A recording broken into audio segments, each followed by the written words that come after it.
Good morning and good afternoon to all. This is Pranjali, your host, extending a warm welcome to all of you and thank you for joining us for this webinar on how to assure quality in e-learning. Before we get started, here are a few reminders. Please be on mute mode throughout the session. You will be receiving a recording of this webinar later through email. Please feel free to type any questions in the chat or question box. Now a bit about Immersive Infotech. We are a global design and development company specializing in digital content and technology solutions with an innovative approach. Our wide range of e-learning solutions have benefited clients of different sizes, sectors across the globe. Having our head office in India, we also work from California and Melbourne. It's an honor and pleasure to introduce today's speaker, Mr. Vivek Bide, Executive Director of Immersive Infotech. Having worked as a quality leader for more than a decade, Vivek possesses a vision for user experience and an obsession for quality. His strong business acumen is ideal for devising strategic roadmaps and developing solutions at Immersive. Vivek is also a president for International Testing Board, Pune chapter. Let's get started. Vivek, over to you.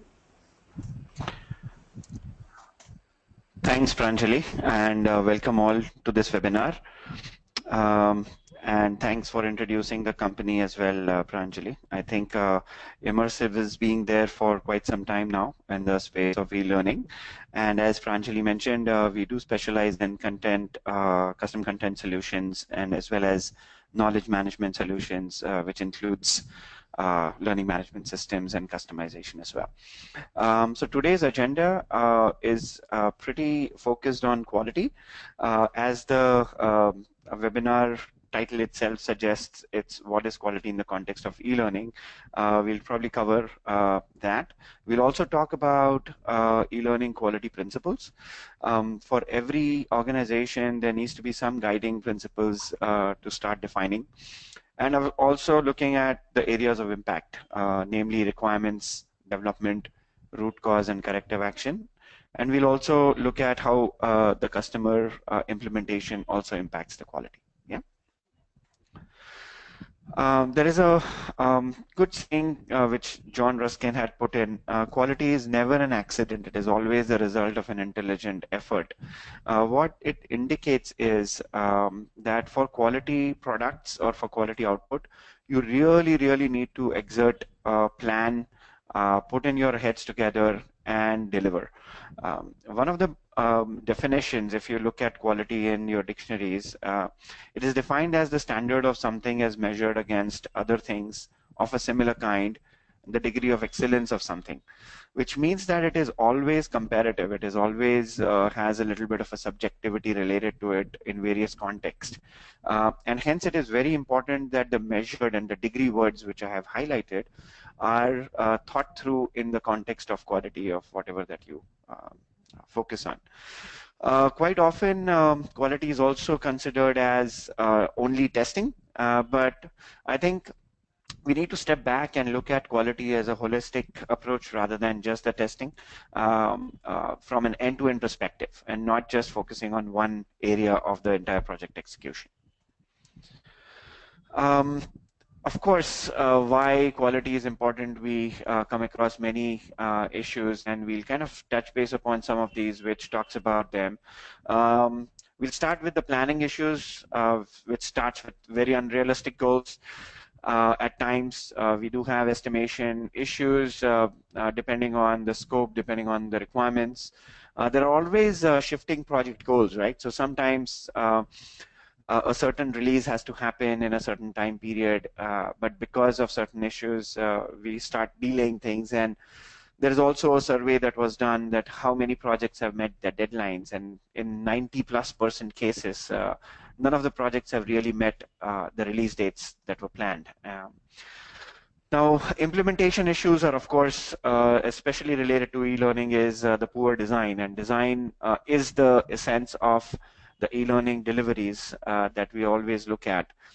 Along with the design, the content itself, which essentially builds up the entire skeleton of the learning content, is also something that we need to be focusing on. And various times there are issues even in the content delivery at times.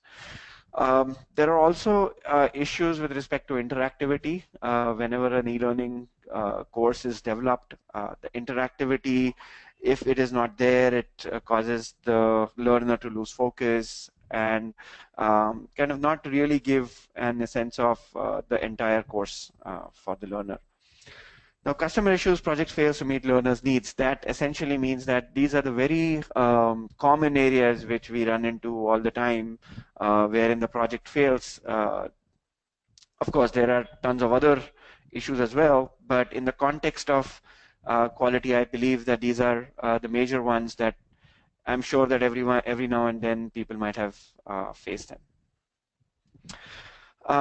In immersive, we kind of have set up some principles in terms of setting expectations, because I think if you are setting expectations right from the beginning of any project, as far as your requirements goes, the design goes, the personas of the people who are actually going to learn goes, if all the expectations are set right, I believe the entire project team, whoever is involved, is really focused then on the goals to deliver the project, because the communication, which often is the major problem as well in terms of project failures, is addressed by making sure that everyone understands the expectations coming out from the project.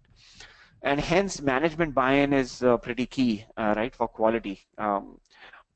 Most of the companies, the management will talk about quality, saying that, yeah, we need to have quality deliverables done.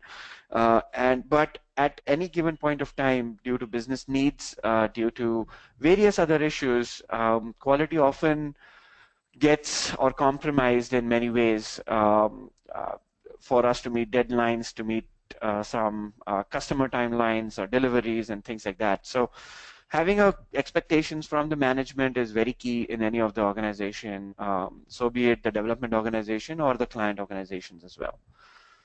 E-learning is a software development process. I believe e-learning is seen as the output of the software, but I like to kind of term this as a software development process, because it is getting more and more complex, the e-learning development itself. There are a lot of technologies which are coming in, right from HTML5 to even game development using 3D Unity, or even looking at the new VR technology which is coming up. This is all encompassing and giving it a spin of a software development process. So we do treat e-learning as a software development process at Immersive. Also, to make a difference, we need to make sure that every activity that your organization is doing is measurable, right? And of course, not everything can be measured, but make an attempt to make sure that everything, right from the time spent on the requirements, or the number of requirements, or the time it takes for the requirements, and so on and so forth, there is some tools to kind of have in place which can help you measure the activities which are included. Of course, including customers right from the beginning always helps. And I believe there are a lot of models which the companies are trying in making sure that the customers are getting involved right from the beginning. But often what happens is because of some constraints and time limits, customer interaction becomes a little bit of a challenge, and the development team, the design and development team kind of continues on the development to meet the schedules, and the customer angle just is lost in the whole context. At Immersive, we do make sure that the customers are included in the whole development process. Yes, of course, it does take some time from the customers, but when we sit down and explain it to them that the time and the cost is going to be bang on target in terms of meeting the deadlines and keeping the cost minimal, I think the customers love that proposal and are very keen to participate in our development process. One of the things that we also look for is drive for continuous improvement, and I think all these encompasses the drive towards quality, right? So every project is delivered. You need to really assess how we have delivered, record what went well, what didn't go well, and then try to kind of improvise on that for your next projects. And of course, as I mentioned, everything, if you want to measure anything, you really need to have some level of tools in place that will help you to look at in terms of percentages, in terms of dates, in terms of variances, and what have you, will help you to make sure that things are really getting measured. So traceability tools definitely helps, and we do have tools at Immersive which is helping us measure. And again, going back to our quality definition, if you're not able to measure the context and the degree of reference, it's very difficult for a project or a company to deliver on quality. So I think all these encompasses the principles that any organization can really look at adhering to, or at least think through them. Not necessarily everyone has to adopt each one of them. Maybe you have a certain other context or a subjectivity related to it, but defining quality principles for any organization is the key for getting everyone's expectations set within the organization. One of the other part that actually goes in, as we mentioned, now if you want to kind of zoom in into the areas, especially around quality and e-learning, quality is seen as a very important, but it is seldom implemented in practice. I think often people, when they start off with the project, there is a lot of enthusiasm about quality, but we have seen that the enthusiasm starts to kind of taper down as the delivery starts to happen, the milestone date starts to hit. There are constraints about resources, there are constraints about schedule, and so on, and the quality starts to kind of get impacted. Now, if we step back and kind of look at what are the major areas that essentially impacts quality, right? And to us, there are three major ones which we feel are definitely something that we really need to look into. One is, of course, the requirements, because everything, the genesis of the projects really starts from the requirements itself. Design and development, which is the key to any of the project working. And of course, the customer, right? Because I think at the end of the day, whatever efforts that you're able to put into the project, but if the customer is not really happy about it, all the efforts are really wasted in that essence, right? So we need to look at kind of these three angles in terms of how do we maintain quality, which goes throughout these three areas, and which also maps to the entire project life cycle, right? Because if you start from requirements, design and development, and of course the customer implementation. So it's kind of the throughout a project execution, we are able to look at the quality and then go from there. Of course, the continuous improvement is a byproduct of the execution of the project, and I've also put in that in the quality and e-learning, because RCCA is something that we do believe brings in a big change within an organization. If we are not able to learn on our mistakes, it is very difficult for an organization to change.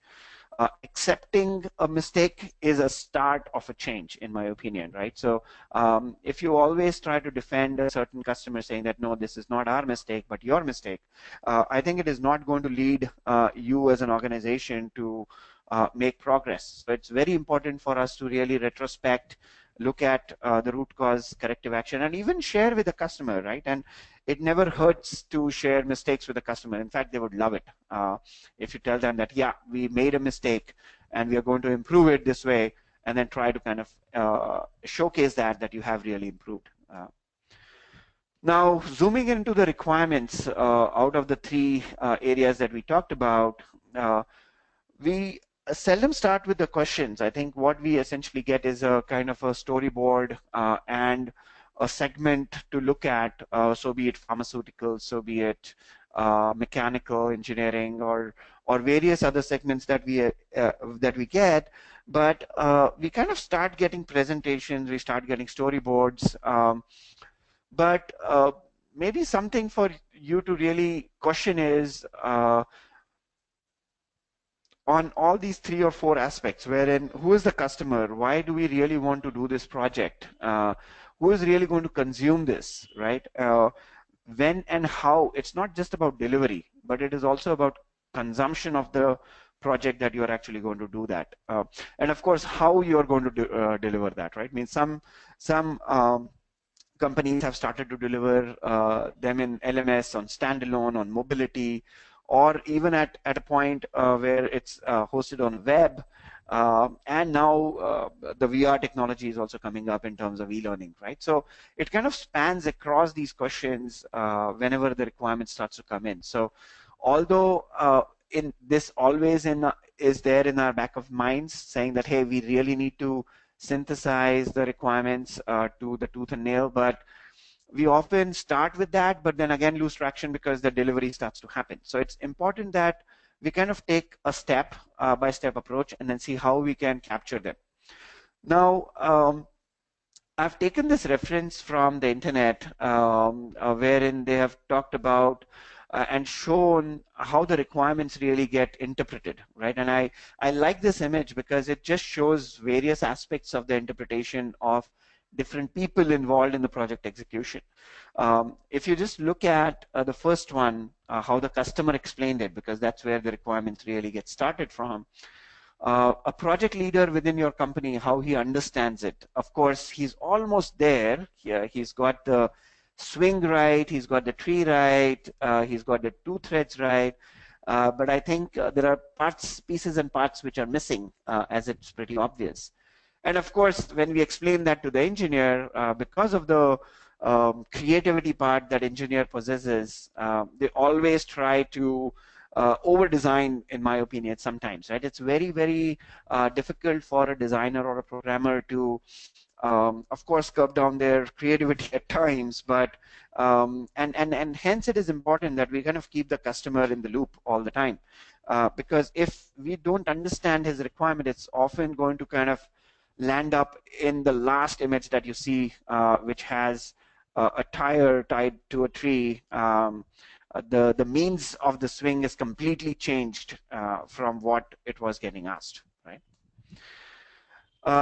Now, of course, this all impacts the quality. And again, I'll reiterate, I always try to mention that quality is not all about testing. So it is very important that we look at requirements also in terms of what level of impact, quality impact that it brings into the project. I also mentioned that we need to set expectations, and setting expectation kind of helps the project teams and the client organizations to be on the same page. Now, often I have seen that the customers and the organizations who are the providers often get into a discussion about that the requirements are not 100% clear. Well, you know what? I would even challenge that probably in 100% of the cases, the requirements are never going to be clear, right? And I think that is something that the organizations needs to learn, that how do we build quality without having the requirements being 100% clear. And there are ways to do that, and we'll kind of walk through them when the development process really comes in. But of course, communication is the second part, which starts to get the project into pieces. You had seen in the earlier images that the communication right from the customer to project lead to the programmer and to the end customer again, things have started to kind of change. Even in the management training or some of these personality development trainings, they have an exercise wherein you have to kind of murmur something in person's ear, and the person has to kind of pass it on to other. And you have seen that quite often the things that a person might have shared with one person doesn't end up the same way at the end, right? So there are communication gaps. That is also something that kind of impacts the quality at the requirement stages. What was it at the beginning of the project? And now sometimes what we do is we start off with a requirement, but we end up somewhere else. And then in all this, we tend to kind of forget the essence of the requirement itself. That what was it initially? And because sometimes the people change, sometimes the context changes, we often seldom forget about the essence of the initial requirements that the whole project was really started. Targeted audience, every requirement has a targeted audience. If we are unable to understand who we are targeting in terms of who's the final consumer, it is going to be very, very challenging and difficult for us to kind of bring in that quality level, because if we don't ask this question right, that who is the targeted audience for this consumption, the design, the development, and even the testing is going to be happening the way that may happen. It may sometimes be overdone or it may sometimes be underdone. So it is very important for us to really understand the targeted audience because ultimately the quality is going to be impacted because of that. Now, of course, as we saw at a very high level at the requirement stages, the areas which can get impacted in the quality, uh, what all we can really do to mitigate that, right? And of course, there are theories and theorems and principles that bigger organizations have also applied. But we can start small. If you have already started with this, maybe you can take it to the next level. Certain organizations who have not really started, they can at least start on it somewhere, right? And not necessary that the things that I've listed here are can be actually in a maturity of level 1 to level 5, right? So wherever your organization stands. For example, make them traceable. So an organization which has not started tracking requirements, maybe they can initiate with just a simple Excel document which starts listing out the requirements and also making a note whether this is addressed or not, right? We often make sure that the requirements are clear. We write the question somewhere in the email, and then the emails are lost, and we try to refer back. But you can essentially start with a simple document form and start recording things to make sure that the requirements are traceable, they are very clear. Keep a list of questions and strike one by one as they get clear. What we do essentially is that we keep things open and we say, hey, my requirements are not 100% clear in our status reports. And it is okay to mention that because the customer is also expecting, yes, it is okay. I am going to give you the requirements. And while the project is getting executed, if this number is always highlighted somewhere in the back of everyone's mind, the expectation is set that the requirements were not really clear. And the intention is to make sure that these problems are communicated early at the requirements phases and continue to be communicated at a certain point so that we don't lose track of them. Yeah. Of course, from where we start off, we always deviate, and it is always good to know what the deviation was for us to be able to see how the quality got impacted because of that, right? Because maybe if you seen the example of the swing, if the requirements changed to be able to kind of get into a tire mode, then we should always look at, hey, is it going to impact my quality at that point of time? Always consider that whatever that you do, you are going to miss out. You're not going to be 100% bang on in the first phase itself, right? So set that expectations and go with that expectations and plan your requirements analysis with that expectation that will help you to make sure that the next planning that you're going to do, you're not necessarily going to be doing it for 100% requirements clarification, but you are actually going to plan for something that is going to bring in change as the project execution progresses, right? Of course, prepare a template that will help decipher most of the requirements to kick off the project, because you just cannot sit on the project and you have to start somewhere because the client is on your head in terms of delivering. And of course, there are various tools that we have listed here. We of course use Basecamp and also sometimes Jira, depending on.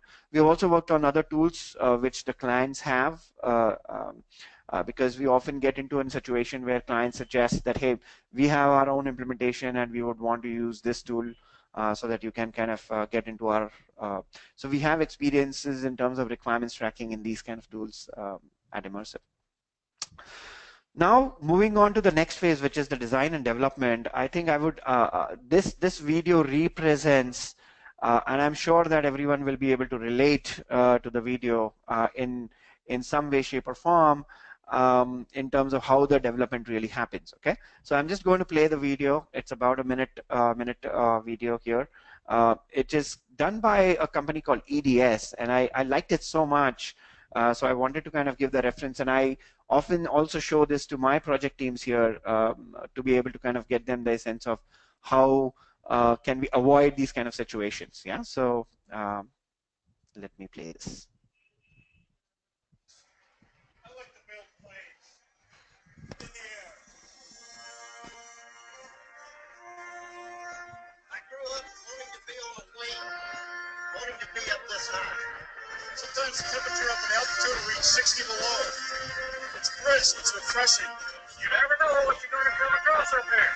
A&D, Allard, Owls. These people back here, that's why I come to work. That's why I build airplanes in the sky. We're not just building a plane here. We're building a dream. I love this job. I do a lot of things up here. When I look over there, I see that little kid. I look in his eyes. That's all the things I need.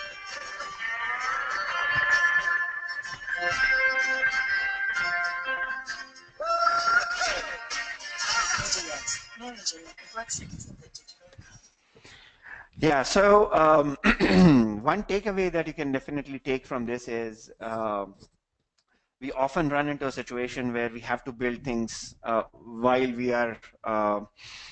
want to design things while they're actually getting developed as well, right? So and to be able to do that, that does really take courage, that does really take understanding, that does really take high level of skills within an organization to be able to kind of really do that.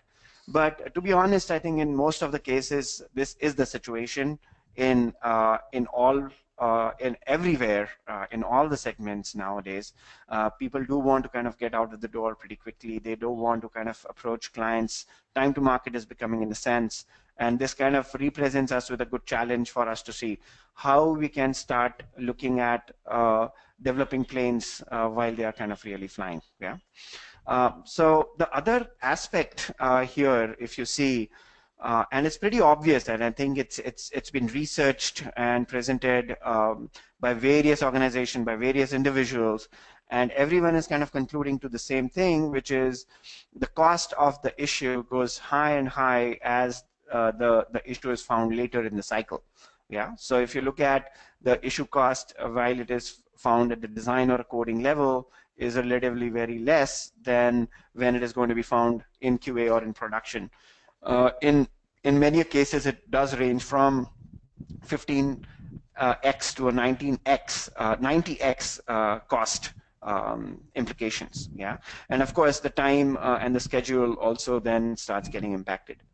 So considering these two things, the earlier video and this, what we have seen is there are basically two development models that people usually adopt in the e-learning space, and I'm aware that the ADDIE model is also there, but I would much rather mention, since I mentioned that it's a software development process, I'm trying to relate that to a waterfall model, which essentially is the same thing, where you are trying to do things sequentially, and the goods, as it is shown in the slide, is shown at the end, right? What it indicates is that you are going bit by bit, you're going step by step sequentially to get to the end goal. Versus there is a new development philosophy that has come in, and it's been there for more than 5 or 6 years now. Various organizations have started to adopt it. At Immersive also, we are jumping on the agile bandwagon, wherein the goods, if you see, right, the box here, which is represented, is being shown early.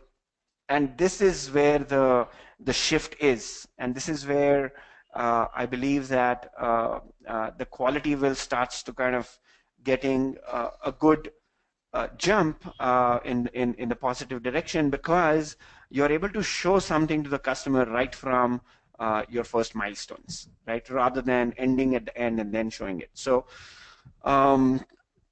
this is something that is definitely coming in a very very accelerated way in the e-learning space as well, and we at Immersive are embracing it and trying to go this way, and of course we'll talk about the various advantages also around it. Classic V model in terms of software quality assurance is been there in the software engineering books as well, wherein a certain thing starts from requirement analysis, you do the architectural design, then of course you do the detailed design, then you code, and then every step is kind of associated with some level of a test, right? But essentially what happens here is, here you're coming from the left side to down at the apex of the V, and then again you start go up. So things are sequentially happening here, right from requirements, then architecture, then detail, then code, then it goes to unit testing, then the integration testing, and so on. So essentially what this is indicating is that the testing is actually happening very late in the game. Yeah, and the testing is essentially happening at the system or the integration level rather than at the unit level, right when the conceptualizing or even the design is really starting to take place. What it essentially is now moving towards is a model wherein there are things which have in the V model itself, but the way that we have transformed them is a little different, right? So you essentially start from a smaller milestones, which starts with a wireframe requirement. And to that same level, you also do a quick usability test. Right now, usability test is often done by the people who are the consumers of a product, not necessarily a QA or a tester within the organization. And this is what it makes a difference, because you essentially are now reaching out to the customers way too early, saying that, hey, here is how we are trying to design. Here is how the navigation is going to be look like. Here's how the branding assets are going to look like. Take a look at it, navigate through it, let us know how you feel, and then come back with a requirement which goes back to the unit test cases in the second phase, and then of course coding and the bug fixing. So essentially what this whole represents is all the green aspects, all the green boxes here are essentially targeted towards the customer. So we are able to showcase, we are able to share, we are able to kind of demonstrate at any given point of time a certain level of productivity to the customer early and not necessarily wait for everything to happen. Of course, in the left side, I'll just cover the 3 points which have been listed. Testing starts early, as mentioned earlier. Smaller unit delivered at regular intervals. That's also something that can actually happen within the same model. More predictable schedule. I think I'm sure that everyone listening to this is going to be questioning that, hey, we saw requirements, we saw development and design, and we saw customer, but we didn't see scheduling as a quality impact. In my opinion, I think the requirements and development and design encompasses the scheduling part. And quite often it becomes a project manager's responsibility to own up to quality. But I believe that he is a driver and not necessarily a person who needs to really own up to the quality. I believe everyone in the team needs to own up to the quality, and hence it is important that the scheduling is a byproduct of all these clarifications and the execution models that we are trying to bring into the execution part. Okay? Of course, people are the major, bigger aspect because the interpretation, the questioning, the development, the consumers, everything revolves around people. Of course, as already mentioned, the traditional teams, the way that the ADDI or waterfall model actually happens is in a way where there's one project manager or a team lead, and there is a hierarchy underneath it. Of course, it is but obvious that the communication gaps are going to happen, because it's very difficult for one person to communicate with the customer at the same time within the organizations, right? And then the expectation from the project manager then becomes that that person needs to work 24/7, which is really that is actually going to impact his productivity and ultimately the quality, right? So how do we make sure that we distribute that across the team and make sure that they are actually self-organizing agile teams? And of course, the project manager then becomes your lead facilitator rather than being the team lead for the entire project, because every individual is on the same page with a certain responsibility, which has a cross communication, and it's not working in silos as far as the development and the QA and the project management and the ID team goes within the whole context. So they're actually working as a team with a coordinator. Of course, this also means that the team should be very highly skilled. They should be able to perform individually. They need to be really demonstrating their skills by contributing to the project success and not just being merely a listener or someone who is just taking the instructions, but rather than contributing to the project success by sharing their experiences, by raising the flag at the right time, and also helping others within the whole whole agile team. For example, a developer can also test, right? And the testers should also be able to develop. And if you are able to establish this kind of teams, which are very high efficiency, high productivity teams, I am sure that the quality aspect in the context of people roles will also start to kind of help set. Of course, we'll just cover the discussion points that we talked about in the development process here, which essentially articulates most of the things from the previous slides in a nutshell. Is of course, move towards a process which enables clients feedback early, which means that you need to engage with the client. So whatever your development processes are, right? Even not necessarily you need to really move towards agile. Even in your current processes, if you are able to modify them in such a way that you are able to get the client engaged early in the cycle and throughout, not just early, but throughout the cycle, I think it's really going to help with the byproduct that essentially the project is going to be developing. Of course, keeping room for changing requirements. Don't expect that the requirements are going to be 100%. And once you have this expectation set, right, I think it's going to really, really help everyone within the organization not to chase a ghost in terms of trying to fix something which you don't even know what to fix. Right, it's essentially something that is going to help set that expectation, ease out the pain in the teams, and make them focus on what is in hand, and then deliver that. Of course, estimation techniques becomes a part and a parcel. Because the requirement's not clear, it is very difficult to estimate on something which is not very clear. So how do we do that, right?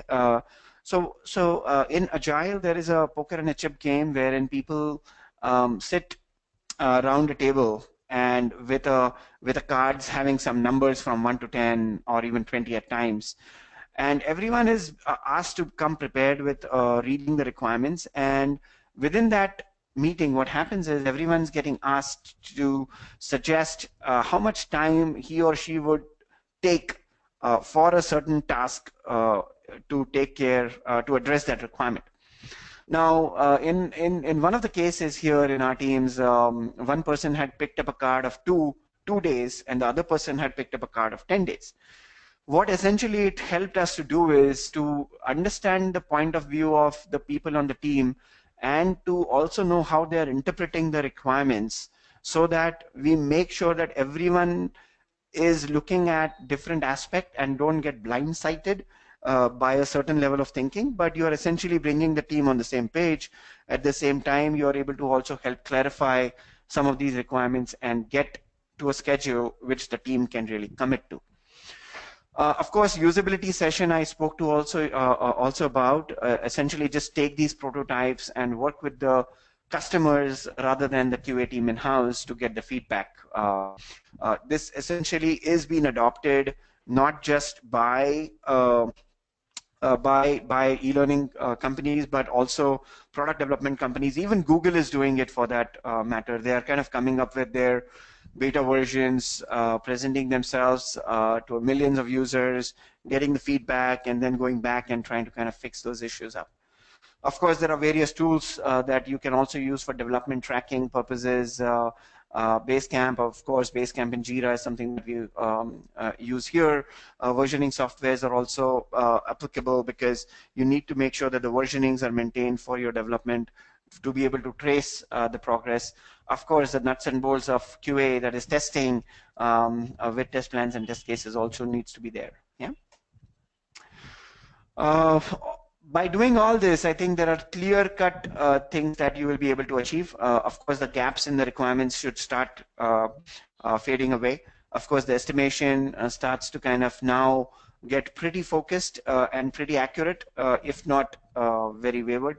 Of course, early customer feedback, as it's but obvious, is going to help you throughout the development process. Moving on from your requirements, design and development into the root cause activity, right? I think one of the things at Immersive we do is we do look at how do we, on an ongoing basis, improve from what we have learned.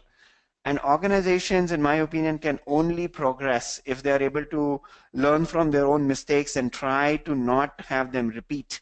And that's what I call it as a progress, and that is a big part of a continuous quality improvements of an organization. And the best vehicle to do is the root cause and the corrective action um, process that you can actually implement. Various organizations have defined, I think there are compliance related root cause also happens in companies or segments where there are regulatory compliance that the companies have to adhere to, like pharmaceuticals, defense. But we here are also very rigorously doing the root cause corrective action analysis because I think we have seen the change, right? And I think if someone sees a change, we'd like to kind of do something more. Bringing in RCCA has definitely improved our organization multifold. And the way that we started to do that is by just maintaining a small, quick Excel initially. But over time, it has now been matured into a very elaborate process, which everyone in the company really participates. People are not really afraid to come forward and commit to their mistakes, listens everyone's feedback, and then try to self-improve, which in turn helps us to deliver the project with the quality. Right now, if you want to kind of zoom in into what that process really looks like, when an issue is reported, it's very important for us to kind of break down the issue in a very minuscule, or I would say that in a very minute way, right? Not minuscule, but very minute level, very atomic level, and then identify what the issue is, because that's the key. Because if you're not able to really identify or relate to an issue, then you're going to be having tough time root causing it, right? So it's important that we look at that and then make sure that the discussion is happening about what can cause this and how can we prevent it, what is the corrective action we can kind of take it. Now there is a thumb rule that we adopted, wherein we started to ask a question 5 times for an issue. For example, if a bug happens, saying that, hey, why did this bug happen? Why was it not known? Why it is found late in the game? And then you actually have a why 4 or 5 times why getting asked, and then you kind of come to a cause, saying that, oh yeah, here is what essentially caused that issue. And we now really need to see how we can, or what we need to do from a corrective action point of view to fix this issue and not to happen in the future. So once you identify that, don't just look at that point issue, right? Look at, I would say, categorize that issue in a certain bucket that you may have. Maybe it is design, maybe it is feedback, maybe it is development, maybe it is testing, and then try to take an action which kind of spans across the trends, right? Rather than because what is going to happen is that if you're just going to take a point fix, that point fix may not be very generic and cannot really apply across the trends that you're seeing. So it is important that you do the corrective action, get the trends out, and then take corrective action depending on the trends that you're actually seeing within an organization. The below columns and row that I have is just a quick example for organizations to get things started for doing such activity, where they can all come together and again use the simplest of simplest tools, which is Excel, to start tracking it initially. And as you mature, there are tools which will help you to kind of get the trends, get whys, get how we have improved, and their onwards. Yeah. Of course, there are 2 approaches for doing RCCA. One is the SWAT approach. Essentially, you create a SWAT team for it to be able to go in and try to quickly come to a conclusion and consensus about what the root cause was and what corrective actions that we can take. At times it is required to do the spot corrective action, but those times should be very less within the whole cycle. But mostly try to do a retrospect meeting approach, which happens after the project is done. Quite often people, once a project is done, the teams quickly move on to the next one, and they again get engaged 100, 200% of their time, and they hardly get enough time to really think through how the project really went, what progress that we have made from the earlier project deliveries, where are the things that we did miss some mistakes which needs to be improved on, and take some corrective actions there. And again, as I said, record them, make them traceable, make them measurable, make them actionable. So if once you are able to do that, I think the continuous improvement automatically will start to get injected within the organizations pretty easily. Now that we have seen the requirements, what all encompassed in that, we saw, went through the design and development quality related issues. We also went through the continuous improvement process, which really relates to the RCCA process that we talked about. The final part, which is the biggest one, is where the quality really gets measured, is with our customers. Right, and I think I wouldn't say that anyone would debate about it, that the measure of the quality is always at our customers' end, not within the organization. Even within the organization, if even your senior management is harping about, yeah, we do provide quality, but until and unless there is a testimonial, or if there is a thumbs up given by the customer, I wouldn't kind of jump the gun and really wait for that to happen before we claim that, yeah, we do deliver quality products. So the way that I look at it is, of course, for e-learning projects, there are multiple level of customers, right? Means and I would want to kind of put in a customer one and a customer two. Customer one essentially are the people who our organizations really work with for developing the custom e-learning content, which are people in the learning and development teams, organizations, which are who are into maybe sometimes even into marketing, where they want to kind of develop the content.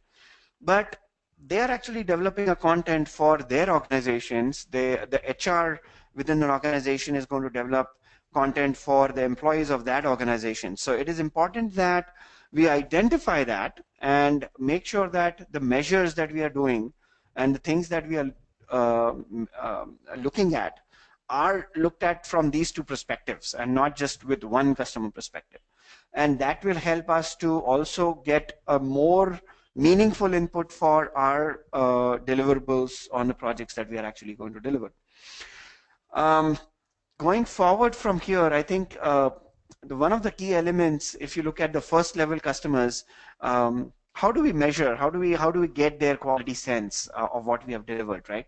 So it is always, as mentioned earlier, it is mostly to do with, hey, did the deliveries come on time, and of course, did it had no issues with time, but at the other thing also is the communication, right? How well we have communicated with the client, how soon we have brought them the bad news, right? Sometimes the organization try to hide the bad news, and then they start making mistakes over mistakes just to hide another bad news, and the project starts to fall apart.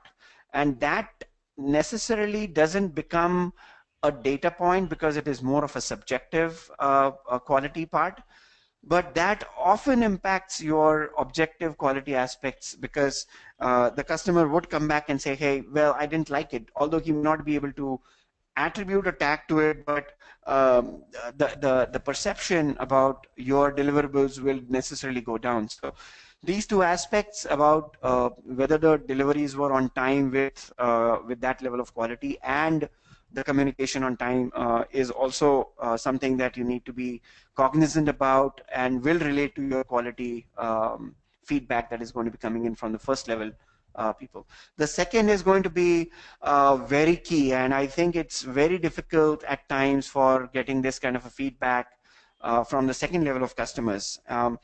But that said, we should be very innovative in our approaches in terms of trying to see how we can get the feedback from the second level of customers, which are actually going to consume the course which is being developed by their HR organizations or L&D organizations, for them to kind of realize whether the learning was really useful, helpful, Did the organization really made any change? How many candidates got certified after going through the content therein, and so on. So you can definitely measure a lot of areas by looking at the feedback which is going to be coming in from the customers too, to see how the content was really developed and delivered to the final end user, who is really the consumer of the product. Yeah.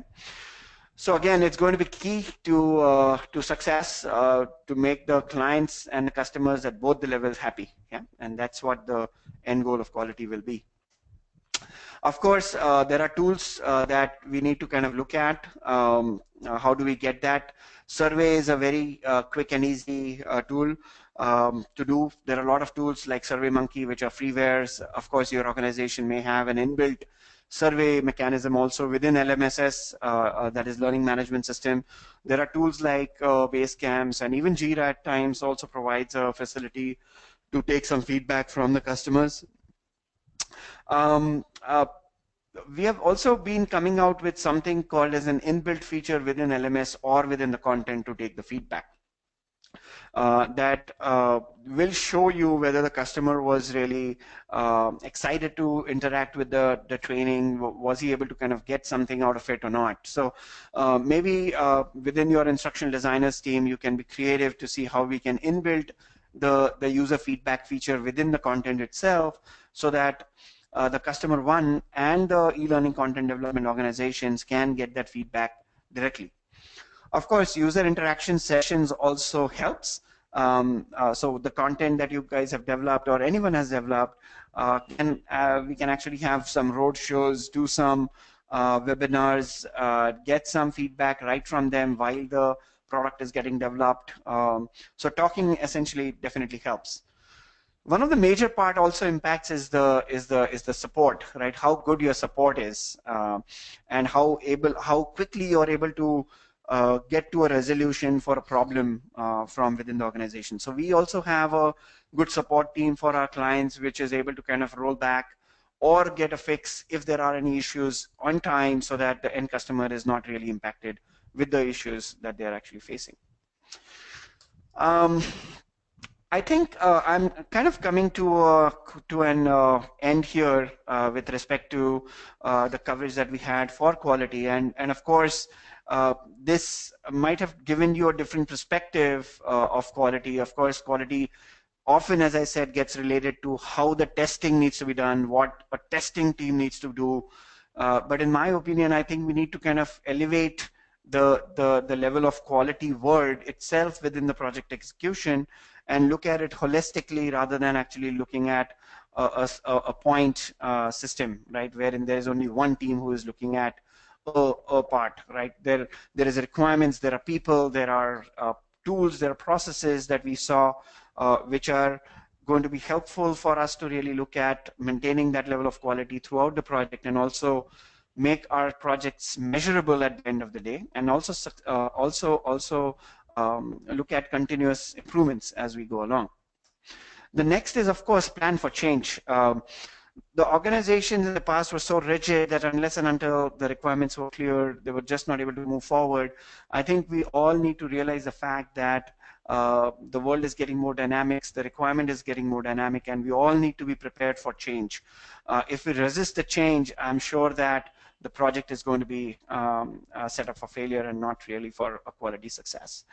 Of course, customers are the ones, if we are able to involve them early by various different mechanisms. I've shared few of the tips and tricks there. Maybe you can actually have more of them, but the point is that having customers engaged early is really going to help. As we started off this whole presentation with the quality definition, it is all about contextual measurements of a certain output in the context of the product. So it is very important for us to record and measure our activities as we go along, which essentially is going to help us see them back, retrospect them, and of course get into a focus on continuous improvement of quality for your organization. With that, I think I'm coming at the questions round. If people have any questions, they can surely ask, and I will be more than happy to provide answers.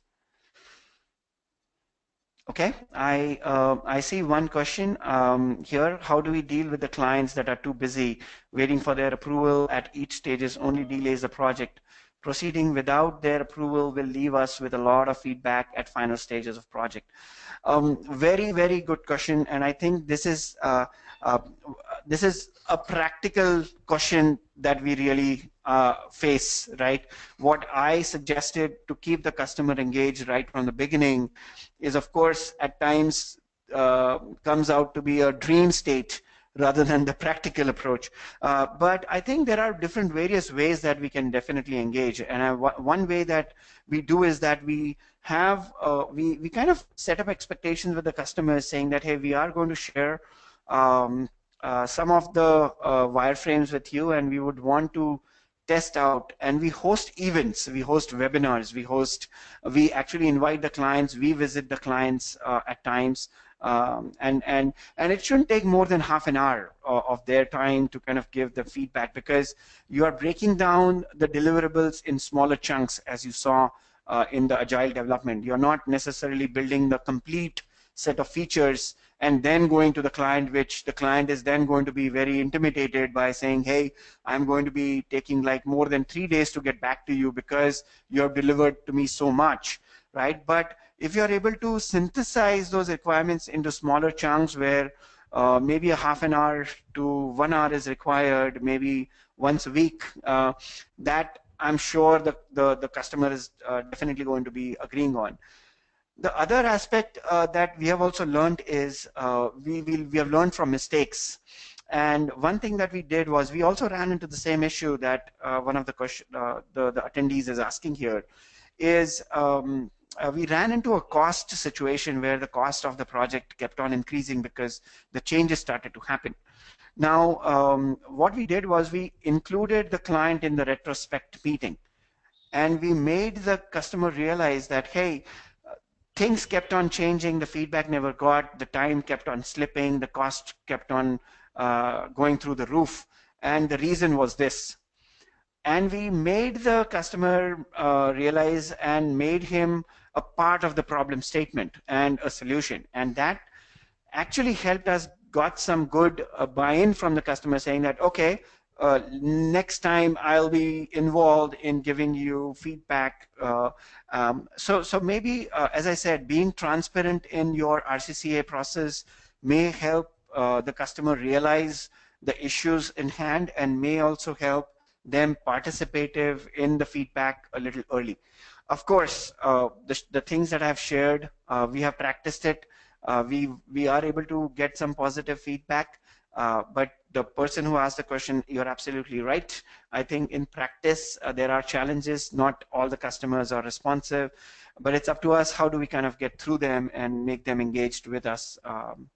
Yeah, I hope that answered the question.